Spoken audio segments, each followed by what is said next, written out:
শেখ হাসিনা দেশ ছেড়ে পালিয়ে যাওয়ার পর থেকে একের পর এক তার নানা কুকীর্তি বেরিয়ে আসছে। রাজনৈতিক ভিন্নমত পোষণকারীদেরকে দমন করতে আওয়ামী লীগ সরকারের সময়ে বহু মানুষকে গুম করা হয়েছে।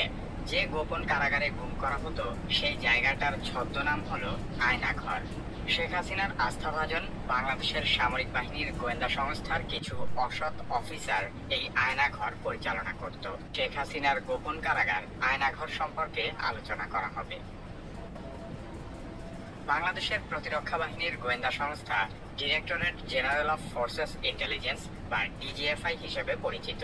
অভিযোগ রয়েছে যে ডিজিএফআই এর কাউন্টার টেরোরিজম ইন্টেলিজেন্স ব্যুরো বা সিটিআইবি আয়নাঘর নামে পরিচিত কুখ্যাত কারাগারটি রক্ষণাবেক্ষণ করে থাকে।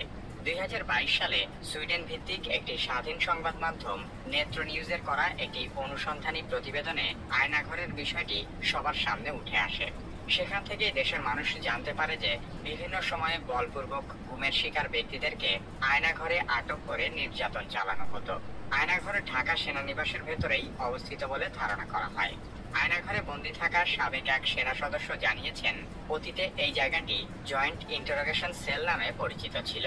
পরবর্তীতে একে সংস্কার ও বর্ধিত করে আয়নাঘর বানানো হয়েছে। গুমের শিকার হওয়া বেশ কয়েকজন সাবেক সেনাবাহিনীর কর্মকর্তা আয়নাঘরের অবস্থান প্রকাশ করেছেন। তারা জানিয়েছেন এই আয়নাঘরটি ডিজিএফআই এর অফিসের ঠিক পেছনেই অবস্থিত।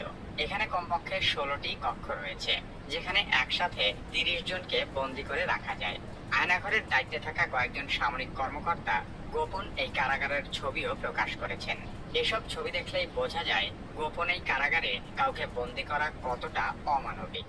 এখানে বহু লোককে বিনা বিচারে বছরের পর বছর, এমনকি যুগের পর যুগ আটকে রাখা হয়েছে। আয়নাঘরের বন্দীদের একজন বলেন, এসব কয়েদখানার দেয়ালে বহু লোকের নানা রকমের আর্তনাদ খোদাই করে লেখা আছে।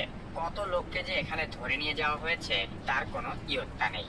সবাইকে যে এখানে দীর্ঘ সময় বন্দী করে রাখা হয় এমনও নয়। অনেককেই ছেড়ে দেওয়া হয়েছে, আবার অনেককে এখান থেকে হত্যাও করা হয়েছে।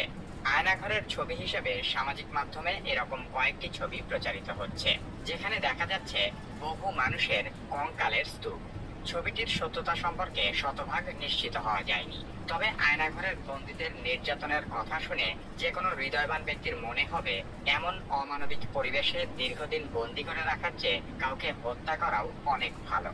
অভিযোগ রয়েছে ডিজিএফআই এর কিছু অসৎ কর্মকর্তা শেখ হাসিনা সরকারের কাছ থেকে অবৈধ রাজনৈতিক সুবিধা নেওয়ার জন্য এইসব কর্মকাণ্ড করেছে। আওয়ামী লীগ সরকার ক্ষমতায় থাকাকালীন বিচার বহির্ভূত হত্যা, নির্যাতন এবং জোরপূর্বক গুমের অভিযোগগুলো বরাবরই অস্বীকার করে এসেছে।